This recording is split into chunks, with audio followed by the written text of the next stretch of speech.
Seguimos en su programa Despertar Político. Señores, suscríbanse a estos canales de YouTube, Rafael Linares Guerrero, Multimedios de Comunicaciones. Suscríbanse a estos canales. Señores, quiero iniciar el programa haciendo una reflexión política, principalmente al pueblo dominicano. Y es que cuando la delincuencia en la política se apodera del silencio, los pueblos tarde o temprano terminan sufriendo. Y yo lo digo por Colombia, pero también lo digo por la República Dominicana. Porque el analfabetismo del siglo XXI, inculcado por el Estado o promovido por los estados, y el nuestro no escapa, es lo que permite que la delincuencia muchas veces gane terreno, principalmente en el ámbito político. En el ámbito político, si un joven no conoce la estructura delincuencial de un partido, de un político como tal, si no se le recrea la historia a una persona, a una niñez, lo que representó un gobierno para eso, para esa juventud o para el país, lamentablemente el país andará en muy malos pasos y muy negativos pasos en muy poco tiempo. Y quiero hacer esta reflexión porque la República Dominicana, como va en silencio, va camino a peores cosas de las que están ocurriendo hoy en día por no preguntar, por no hablar. Tenemos el caso de Colombia. Miguel Uribe Turbay es hijo de la periodista Diana Turbay, que el cartel de Medellín en su guerra le secuestró y luego le mató. Señor director, tenemos las imágenes, la número 0 creo que es. Esa es la periodista Diana Turbay y ese es su hijo Miguel Uribe Turbay, que hoy es congresista y se debate entre la vida y la muerte porque un menor de edad recibió órdenes de un grupo criminal para que le matara por unos 20 millones de pesos colombianos. El menor fue a la actividad política donde el precandidato presidencial Miguel Uribe Turbay estaba dando un discurso y allí le disparó, específicamente en el lado izquierdo de su cabeza. Con lo que sale el presidente de la República Colombiana horas después, es que había que cuidar la vida del menor.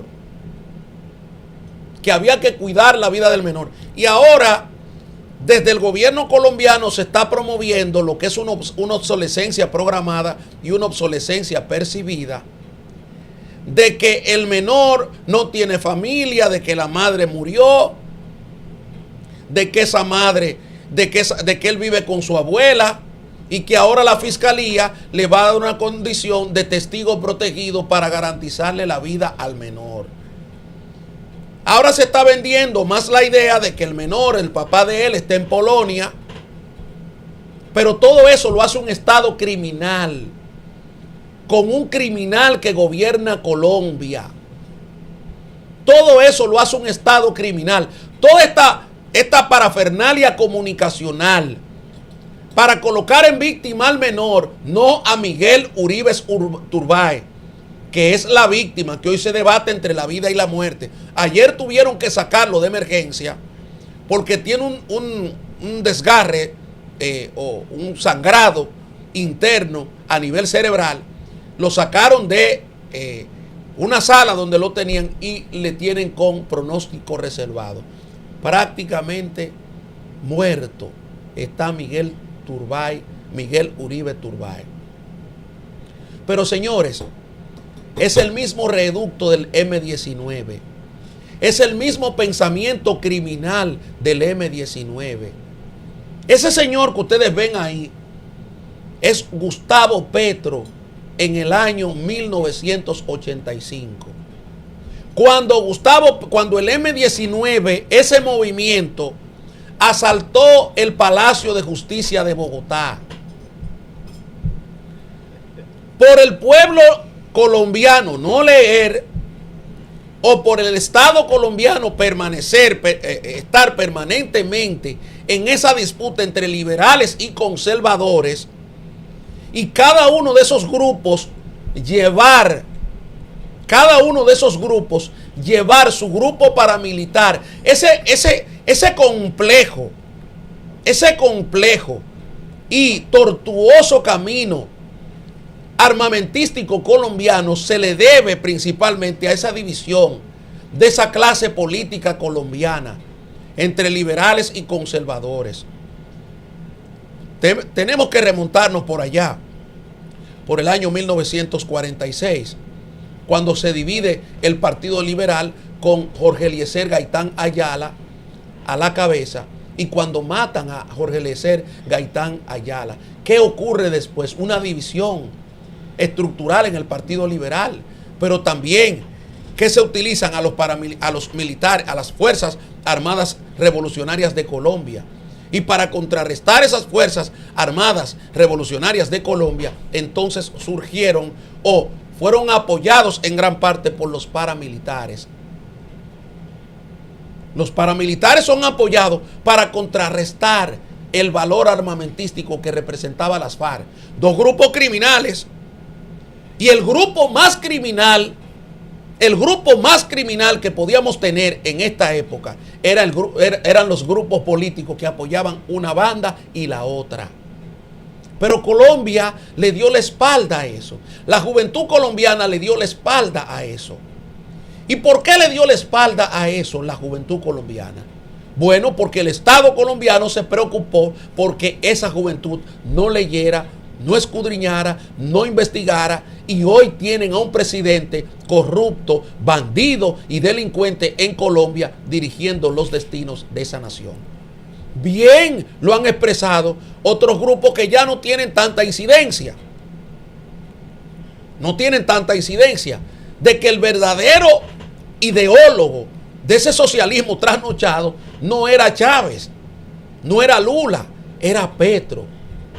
¿Y hoy en qué se traduce eso? En muerte y persecución doble a una familia. Señor, el mismo sufrimiento que tuvo ese niño, Miguel Uribe Turbay, señor director, por favor, póngame la foto nuevamente. Ese niño, esa es la madre de él, Diana Turbay, periodista, investigadora de verdad. Investigadora de verdad. El cartel de Medellín le convocó para que ella realizara una entrevista, y ella fue en agosto del año 1990 y murió 4 o 5 meses después, ya para el año 1991. Ese niño creció con la ausencia de su madre. Sin embargo, al igual como ocurre ahora,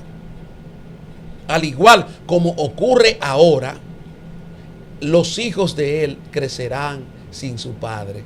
El mismo verdugo, porque el M-19 estaba ligado al cartel de Medellín para el asalto al Palacio de Justicia, así como también donde murieron innumerables magistrados, así como también se ligó a lo más perverso de lo que fue el cartel de Medellín para sus atrocidades. ¿Por qué inicio con esta reflexión mi comentario? Porque si en República Dominicana no miramos más allá de la curva con ciertos delincuentes que tenemos en política, ciertos narcotraficantes que tenemos en política gravitando en nuestro espacio político, vamos a llorar lágrimas de sangre. Vamos a llorar lágrimas de sangre. Señor, en el país o en uno de los países más violentos de Latinoamérica, las redes sociales están influyendo más que los medios tradicionales. Igual que aquí, lo que pasa es que el monopolio del cobro de la publicidad lo tienen los medios tradicionales. Y no son medios tradicionales, son corporaciones empresariales que van desde una venta de un lapicero hasta construcciones de grandes carreteras. Así ha estado cenada la opinión pública en este país. Y por eso es que llamo la atención a la lectura, a escudriñar, a investigar, a que se cree una clase, a que se forme una clase política pensante que le exprese al pueblo dominicano la necesidad de conocer lo que ocurre en materia de opinión pública. Aquí está una publicación que hiciera el periódico El Día referente a lo que yo estoy diciendo. Redes sociales reinan como fuentes de información. De la nueva modalidad ofrece detalles un informe de Reuters Institute for the Study of Journalism, que sirven, las plataformas sirven de medios alternativos. Los mexicanos han cambiado la forma de consumir noticias, pues cada vez están más volcados a tener información a través de las redes sociales por encima de la televisión y los medios impresos. Ese estudio no lo dirigió México. Es lo mismo que pasa aquí en la República Dominicana. Lo mismo que ocurre en la República Dominicana. La gente ya no consume el medio tradicional, consume las redes. Y por eso es que hay un ataque visceral, hay un ataque abismal, hay un ataque sistemático y dirigido a todo el que opine o a todo el que tenga un programa en las redes, que piense, no en aquel que se dedique a hacer farándula desde la política o a llevar la política a la farándula. No, en aquellos que piensan de verdad de la política. Es ese, los que generan datos, los que revelan datos para que la población conozca.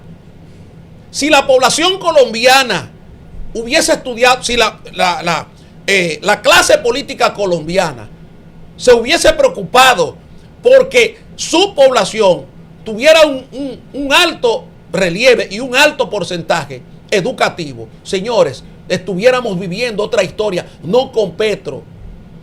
Pero aquí, en la República Dominicana, es un país entretenido en el juego, entretenido en la inmundicia, en las drogas, en la bebida, entretenido en lo más peligroso que puede estar un pueblo dominicano, siendo fértil, ¿para qué? Para todo tipo de manipulación y perversidad, para no cuestionar su riqueza, para no cuestionar sus grandes cosas que tiene, para no cuestionar nada. Tenemos un pueblo entretenido en juegos de azar, un pueblo entretenido en juca, un pueblo entretenido en bebida, un pueblo entretenido en ron, un pueblo entretenido en la prostitución, en la promiscuidad, un pueblo entretenido en todo lo peligroso, promovido desde el Estado Dominicano. Y yo pregunto, ¿la riqueza para qué? ¿Para qué la riqueza? ¿De qué le valió la riqueza a los grandes ricos venezolanos cuando llegó Chávez? Terminando en Maduro. ¿De qué le sirvió las grandes fincas, las grandes villas, los grandes negocios? ¿El dinero de qué le sirvió? Eso es lo que quiero que la clase empresarial y la clase política entienda. ¿De qué le servirá a este pueblo dominicano el dinero, la riqueza que han consumido a través del robo, del saqueo hacia las instituciones públicas del Estado, cuando este pueblo pida un redentor, pida un salvador? Que casi mente, porque aquí no funciona nada. Aquí los dos principales presupuestos no pueden mostrarles grandes avances a la República Dominicana. Un país mide su crecimiento cuando en los dos lugares donde más se invierte muestra algún tipo de crecimiento. Se invierte en educación y hoy estamos peleando por un cupo en las escuelas públicas. Se invierte mayor presupuesto en salud y hoy el presidente se contempla en que han bajado las parturientas haitianas en este país. Y el dominicano como tal puede coger una cita de hoy para mañana por un dolor que tenga. Es la pregunta que quiero hacer. Entonces, cuando un pueblo se cuestiona eso, cuando un pueblo se pregunta eso, cuando un ciudadano de a pie, cuando una niña de 14 15 años le pregunta ve a su papá que tiene 40 años trabajando, 20 años trabajando como profesional. Y su papá no tiene una vivienda. Su papá no tiene forma de cómo sobrevivir. ¿Qué tú le dejas a esa niña con 14 años que ve el ejemplo de su padre y de su madre, que prácticamente son dos fracasados sociales en esta sociedad dominicana? ¿Qué le deja? Porque no hay un Estado que le responda. Esa niña, cuando ve que su papá se enferma, comienza a Cristo a padecer. Ese niño, cuando ve que su mamá se enferma, que no encuentra un hospital, que no encuentra una atención médica para resolver ese problema inmediato, ¿a dónde tiene que acudir? A la benevolencia de un político. ¿A dónde tiene que acudir? Tiene que acudir, lógicamente, a las migajas del gobierno. Y un Estado no está para eso. Insisto, aquí no sirve nada. Aquí no sirve nada. Tenemos una autoridad combatiendo el delito, metida en el delito. Tenemos una autoridad combatiendo los males, metida como parte de la sociedad. Tenemos como parte, una autoridad como parte de una sociedad degradada. Y hoy, todo el que me está escuchando sabe que lo que estamos diciendo es la verdad. La gente no está consumiendo esos medios tradicionales porque ya sabe que es un negocio. Y por eso tiene que venir de la clase política la transformación. Por eso tiene que venir de la clase política la verdadera transformación de este país. Porque un empresario no te va a transformar nada. Pero al empresario también hay que alertarlo. ¿Para dónde cogerán? Es la pregunta. Hoy el presidente de la República no tiene salida. El presidente de la República no tiene salida. Tiene que reelegirse, tiene que buscar la reelección obligatoriamente, porque él tiene un miedo. Él no encuentra a quién entregarle el poder. Él no encuentra a quién dejarle el poder, aún de su partido, porque sabe que grandes problemas se avecinan. Se avecinan para él y se avecinan para su entorno. Entonces él está obligado a presentarse a la reelección presidencial. Aunque se escuche descabellado de mi parte, esa es la conclusión que tengo. Quizá estoy errado. Quizá estoy equivocado. Me equivoco todos los días. Vivo equivocado todos los días, pero trato de hacer el esfuerzo de mejorar. Vivo equivocado todos los días, pero trato de hacer el esfuerzo. Voy a poner un ejemplo. Miren aquí, por ejemplo. Esta es la primera plana del periódico El Día. Junta Monetaria libera 81 mil millones para activar la economía. Yo quisiera preguntar, ¿para quiénes son esos 81 mil millones de pesos? Si es para el pueblo común y corriente o para los usureros y agiotistas de siempre. Quisiera preguntar eso. Esos 81 mil millones de pesos que el gobierno está destinado, está liberando para prestarlo a un módico porcentaje. Quisiera preguntar si el Estado tiene la forma de evitar que sean captados por los usureros de siempre. Porque hay una cosa que es con guitarra y hay otra cosa que es con violín. Por ejemplo, miren aquí.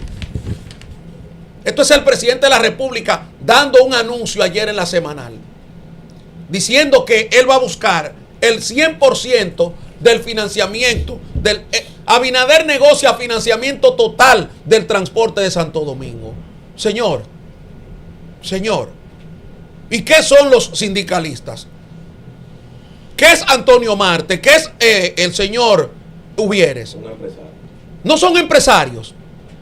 No son empresarios ellos. Quisiera preguntar, Abinader negocia financiamiento total del transporte dominicano. El país espera que la compañía asesore entregue un informe en julio sobre este sistema vial. Señores, descubrió el agua tibia el presidente de la República. Pero aquí se va más grave. Aquí el periódico Hoy lo detalla más grave. Miren aquí. Más financiamiento para la República Dominicana. Presidente dice, Francia podría financiar el 100% del tren de Santo Domingo. Señor, Pero el tren que le dejó Leonel Fernández, el tren que le dejó Danilo Medina, el teleférico que le dejó Danilo Medina y Leonel Fernández, fueron en parte financiados también por Francia. Usted no ha dicho nada nuevo. Usted no ha dicho nada nuevo. Fueron financiados por Francia también. Francia dio facilidades. Facilidades, señores. Pero volvemos a lo mismo. La clase política PLDista, cuando estaba realizando el metro, entró en conflicto con una gran familia dominicana porque Diandino Peña y Leonel Fernández trajeron aquí maquinarias que la tenía una familia dominicana. Y por eso es que usted ve que los medios raptados, los medios tradicionales, le entraron con todo a ese grupo. Da pena y vergüenza que el grupo de Leonel no haya tenido la capacidad de defenderse en cuanto al tema. Y el grupo de Danilo también. ¿Por qué? Porque se encargaron ¿de qué? De propiciar una solución masiva para la población. Que hubo corrupción, que hubo esto, ese es otro detalle. El metro funcionaba. El metro funcionaba de una forma excelente. El teleférico también. Hoy llueve adentro y campa afuera. Hoy es un riesgo montarse en el metro de Santo Domingo. Hoy es un riesgo montarse en el metro de Santo Domingo, porque usted no sabe cuándo un operador viene de frente a usted y choca en el metro. Pero lo peor es que no tenemos salida. Ese es el grave problema del metro de este país. Un deterioro total, pero el presidente le está diciendo, viene con un cheque futurista ahora. Viene con un cheque futurista. Y le dice a la población dominicana, no, miren, vamos a solucionar el transporte. Ahora yo estoy buscando un financiamiento en Francia, otro financiamiento más, para terminar fracaso. No hay una obra que él pueda mostrar. No hay una obra que él pueda mostrar a nivel internacional. No hay una sola obra. Pero él sigue tratando los problemas que no son de aquí, que son de otro país. Va a una cumbre y sigue hablando por Haití. ¿Quién le dijo a usted que hable por Haití, presidente? A usted nadie lo ha mandado a hablar por Haití. Nadie lo ha mandado. Ocúpese de otros problemas geopolíticos. Ocúpese, por ejemplo, de esta realidad que ayer lo dije, o de este posible conflicto internacional a nivel geopolítico. República Dominicana evalúa reanudación de vuelos con Venezuela. Aquí está Maduro, sonriente. Asegura el presidente Maduro aquí, señor director. Y usted tiene la otra también de abajo. Asegura, exactamente, gracias. Miren la risa de Maduro. Viaje, asegura el presidente Maduro, estamos listos para volar a Dominicana. Estamos esperando ya las líneas aéreas privadas venezolanas. Están listas para viajar. La decisión está tomada, reiteró. Eso fue el presidente Maduro. El mismo que le llamó ladrón al presidente Abinader. El mismo que utilizó a Diosdado Cabello para ofender al presidente de la República Dominicana. ¿Por qué? Porque hay un colofón, hay una tubería subrepticia debajo del inodoro, que por ahí es que se conectan las mafias venezolanas con las mafias dominicanas. Eso es lo que está ocurriendo. Pero concomitantemente con eso, de esa reapertura, que República Dominicana la recibe con beneplácito, porque ya Maduro no está incomodado con nosotros. Ya Maduro no está incómodo con nosotros. Ya no nos vocifera ladrones. Ya no nos dice ladrones. Ya no. Ahora Maduro está reanudando los vuelos, pero sin embargo, es su país. Su país condena el ataque, es decir, Venezuela condena el ataque de Israel a Irán. Yo quisiera preguntarle al gobierno dominicano, cuál es su posición en el conflicto Israel e Irán. ¿Cuál es la posición del gobierno dominicano? Aquí hay un sinnúmero de países que ya han marcado su decisión. Árabes condenaron acciones de Israel contra Irán. No solo los árabes, también Venezuela, con el país que estamos aperturando los vuelos aéreos. No solo es Venezuela, no solo son los árabes, también Venezuela.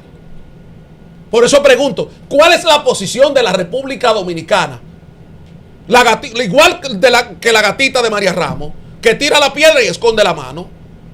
Señores, aquí no se puede explicar cómo un ciudadano ruso está en un complejo como casa de campo y ese señor allí aparece muerto de la noche a la mañana, pero resulta que no era un objetivo militar para las autoridades dominicanas. Debió ser un objetivo militar, porque ese señor desarrolló una plataforma de seguridad específica de drones para Ucrania, en contra de su país. Resulta que esa persona lo matan aquí, lo asesinan aquí. Y esta es la hora que la Policía Nacional no le ha dicho en qué condiciones en casa de campo ocurrió eso.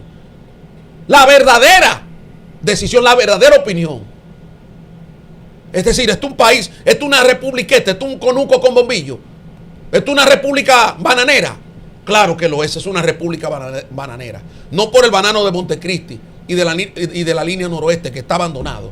No, es por lo que hacemos. Le estamos diciendo al mundo, aperturamos los vuelos con Venezuela. Excelente, aperturaron los vuelos con Venezuela. Un país que acaba de declararle prácticamente la guerra a Israel también, en una decisión que está condenando a Israel porque Israel atacó a Irán. Un país que abiertamente ha ofendido a la República Dominicana. Hoy, sin ningún tipo de reclamo, sin ningún tipo de reparo, estamos aperturando otra vez los vuelos. Ya se nos olvidó que el narcotraficante de Diosdado Cabello y que el narcotraficante de Maduro le dijo de todo al presidente dominicano, que en ese momento le defendí más que todos juntos a los que ustedes les pagan dinero, a cambio de nada, porque mi papel era en ese momento defender al presidente de la República, que en ese momento se llamaba Luis Abinader. Hoy me toca criticar la decisión que ha tomado el gobierno dominicano respecto a esto. Ustedes no conocen la amenaza geopolítica que representa Venezuela para esta región. Y siguen con el CAN y siguen con las negociaciones subrepticias. Conectadas, vuelvo y repito, por el colofón o por la tubería del inodoro. Conectadas y aperturados de noche. Nos vamos a una pausa y enseguida volvemos.